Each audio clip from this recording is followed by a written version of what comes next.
And getting in breaking inputs this hour, this is a statement that's coming in from the Iranian president, who's officially announced the end of the 12-day war imposed, what he says, by Israel in a message to the nation carried out by the official state agency.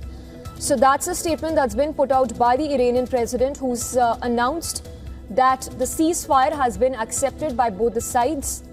He says, and I quote, "Today, after the heroic resistance of our great nation, whose determination makes history, we are witnessing the establishment of a truce and the ending of this 12-day war imposed by the adventurism and provocation by Israel." So that's a statement that's been put out by the Iranian president. And he also goes on to say that his country is not seeking nuclear weapons but will continue to defend its legitimate rights in the peaceful use of nuclear energy. And joining us on the broadcast is Bishop Garrison. He's joining us from Virginia. He's a senior. He's been a former advisor to the Secretary of Defense and is currently senior fellow and adjunct professor, National Security Institute at George Mason University Law School. Appreciate you joining us, Mr. Garrison, on the broadcast. How do you see U.S. entanglement in West Asia, that is, if the fight erupts again between Israel and Iran? Thank you for having me. Just even as you were kind of laying out the current state, it was ever-changing actively. Here in the States, the Department of State spokesperson just got up moments ago and said that the president was pleased with what we've seen thus far in terms of both sides attempting to come back to the table post ceasefire announcement and make some headway moving forward. But this is an incredibly dynamic, ever-changing environment right now. We're seeing both sides pointing one another for violations of the ceasefire. As you mentioned, the Iranian regime wants to move forward with their production of nuclear material in the use of nuclear energy, and they say not in a sense of a nuclear weapon. Israel and President Trump and his administration are not going to allow that. So there are a lot of dynamic pieces that are really moving here to make the situation and U.S. involvement in it all the more complex. Yes, Mr. Garrison, I'll request you to hold your thoughts there. Getting in breaking inputs, this is a statement that's coming in from the Israel military chief.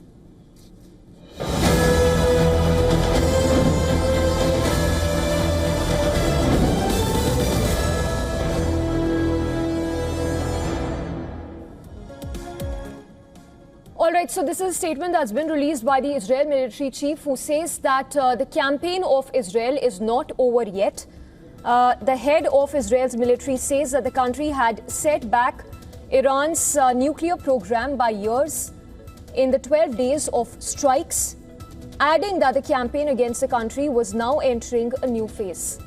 So a strong statement being put out by Israel military that its campaign against Iran has not ended just yet, and that quoting that statement of the Israel military chief, he says, "We have concluded a significant phase, but the campaign against Iran is not over. We are entering a new phase based on the achievements of the current one, and that we've even set Iran's nuclear project back by years, and the same applies to its missile program." Let's go across to Mr. Bishop Garrison, who continues to be with us. He's joining us live from Virginia. Mr. Garrison, your first thoughts on that statement coming in from the Israel military.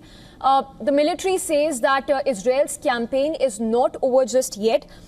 In fact, it has now entered a new phase. What exactly is the objective of Israel going forward?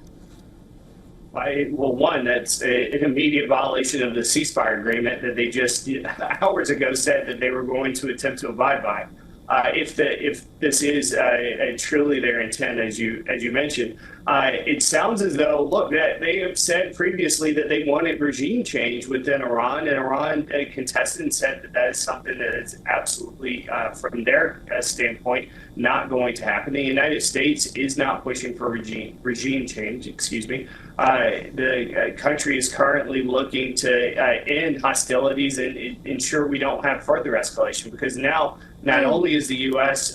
dragged into the situation, but you're seeing conversations about Russia, China, and others who are potentially going to back Iran in this situation. So the hope is that Israel will, again, as we kind of mentioned, come back to the negotiation table and listen to what the West is telling them, not only the Trump administration, but the member states of the EU, particularly Germany, UK, France, that have been pushing for some type of diplomatic resolution to this. To say that they're going to continue their campaign is only going to exacerbate the issue. Yes, Mr. Garrison, that being said, of course, it's awaited what exactly comes out of that summit in Hague. But talking about Donald Trump's statement in the last few hours, he says that China can continue to buy Iranian oil, which has, of course, come as a much of a respite for Iran that has faced severe sanctions from the US. Your thoughts on Trump announcing that China can continue to buy oil from Iran? Well, a part of that is to ensure that we're not going to have any blockades in any of the straits thereof, to ensure that nations will continue to enjoy at least to the extent that they can, some flow of petroleum, because at the end of the day, that's going to cause a lot of grief economically across the globe. We use those barrels of oil for a variety of things, from vehicles to manufacturing to everything else. So that will, at least in the short term, I think, alleviate some of the tensions and economic pressures. But in the long run, we're going to have to find some other ways of engaging on this situation. Yes, Mr. Garrison, also to quote another interesting statement that came in from Donald Trump, in which he has essentially backtracked from regime change talk in Iran. He says that we do not want to see so much chaos. And what caused a change? The question is, what exactly caused a change of heart? Because he has previously hinted that that was also a goal, talking of regime change in Iran. Well, I think at the end of the day, we all want peace. We want to have a peaceful resolution, a diplomatic resolution here. And if you're using rhetoric regarding regime change, you're not going to be able to bring individuals to the table. And I think the Trump administration and the president recognize that. And they took an opportunity to use that as a part of a negotiation tactic and to bring Iran back to the table to have deeper conversations. And once you get away or past some of the points on the kinetic activity, some of the points on potential political upheaval or regime change, then you can start speaking through what either side is really willing to compromise on, so you can get to an agreement that both sides can ultimately live with. No one is going to be completely happy. Both sides are going to have to give up something, but I think stepping back from the discussion of regime change really does help the process overall. Yes, Mr. Garrison, your quick thoughts, just last question before we let you go. Talking of the summit in Hague, what do you expect? What can be the outcome? How much of the tensions in West Asia is going to resonate in the summit that is to happen in hours from now? Well, we've already seen leaders of the EU and of NATO. You're having a lot of discussions, not only about what's happening in the Middle East, but also the continued conflict in Russia and Ukraine. Like, that has not taken any pauses either.